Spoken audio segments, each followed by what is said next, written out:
parsing is it's a big topic. There is different cases.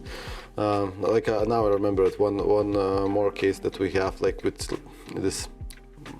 With one of the search engines, we have this case where the HTML source is not, well, how do I say it? Like not complete, or the data is there in the source, but it's hidden in JavaScript objects and code, which is in the same HTML.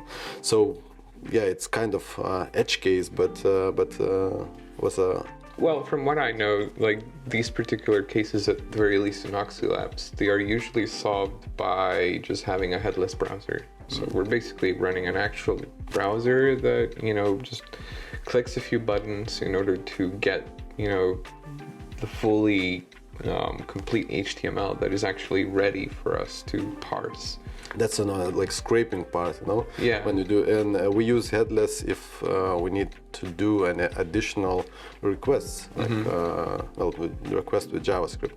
But this case that I'm describing is that the data is already there. There is no any additional request. So, but the thing is that when you go to the search engine, and there is a section of questions with expandable bars, and when you click on that bar, the JavaScript runs, and it takes some piece of data, and now HTML puts it into those bars. Okay.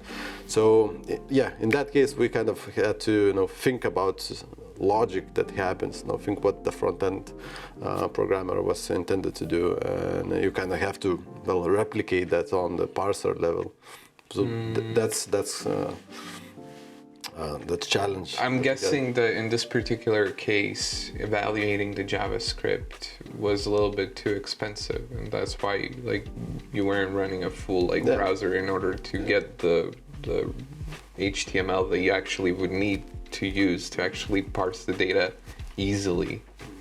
Exactly, that's the reason that we can't afford ourselves at the parsing level to just fire up a headless browser, because it takes resources and it takes time, and we have to parse it fast. Okay.